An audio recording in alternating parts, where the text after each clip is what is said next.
Atë, Ronin, 2 fjalë për aktivitetin e sotëm. Çfarë po ndodh këtu?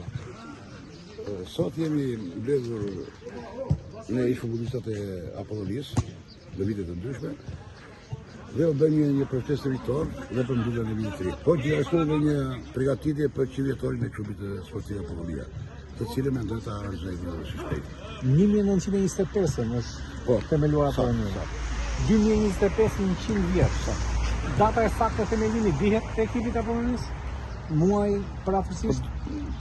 Do të dje, po pjesa që ke historianëve, sepse do të dhati ke marrë profesor Ilir Gjika, por si vite është 2025, dhe përkone 2025. Po si shpjegohet 2025, nuk e di kur është themeluar asnjë aktivitet publik nga bashkia, nga ekipi kryesor. Ju veteranët ose ju ish lojtarë do ta ngrini këtë? Ne kemi diskutuar këtë, ne kemi diskutuar dhe me bashkinë e cila na ka dhënë dhe në Armandon, i cili prit vërtet sa ka ndihmuar sepse ke bërë aktivitet me Greqi, kur ai ka hequr pjesën e udhëtimit. Po ka qenë gjithmonë hapur dhe këtë biseduar ka premtuar që do ta realizojë së shpejti. Ai që thotë është shumë i saktë. Po kjo është një mangësi e klubit sportiv Apollonia, e cila do të ishte promotoria për të qytetarët, por që nuk e di pse janë e gjumë. Atëherë, në këtë kuadër, çfarë do bëni sot? Pra, ndeshje, proces servitor, ndeshje dhe... Ne edhe në çdo javë, që lidhemi, këtu dhe falenderoj gjithësisht Apollon, gjithë Apollon, Zbanin, Andin, i cilët kanë dhënë gjithmonë dispozicion të reve. Organizojmë ndeshje gjymyr që jemi pak a shumë në gjendje, sepse kemi bërë shumë aktivitete edhe në Fier, kemi qenë Kosovë, kemi zhvilluar shumë aktivitete.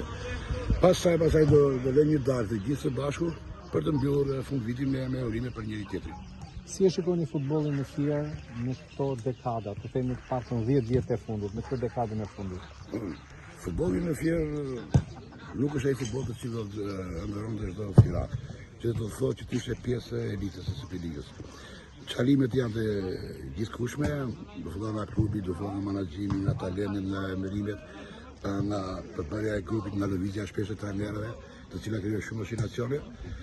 Interesimi pak ka bërë tim, po dhe interesimi pak i tifozëve ka bërë që nuk ka me ata Apollonia që ndoshta në vitin ka dhënë ngrohtësinë e tyre dhe ka përkrenar për të qytetit. Po talente kemi?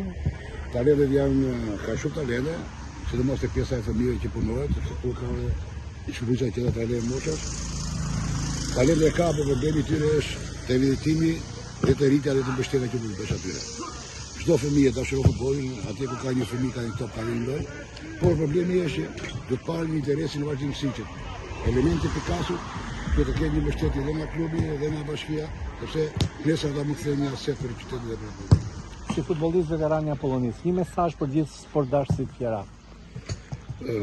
Mesazhi për sportdashësit fierak është që i tifosi vërtet të bëjë pak amblesje dhe në kushtet më të vështira dhe jo të suksesshme të Apollonisë të mundojnë të japin mbështetje, sepse janë njerëz që kanë jetuar me futbollin. Sportdashësi fierak është ndoshta nga veçan Shqipëri që është dhe dënuar, është internuar për këtë futboll në kohën e mbretit Mehac. Mesazhi për futbollin është që të gjejmë mënyrë për të dhënë një mbështetje ekipit, sepse futbolli lozet për njerëzit dhe tifozët janë atrinë kryesore. Kurse për pjesën tjetër pasaj do të uroja të gjithë në familjet e tyre lumturi dhe begati për vitin 2026. Faleminderit. Faleminderit dhe juve.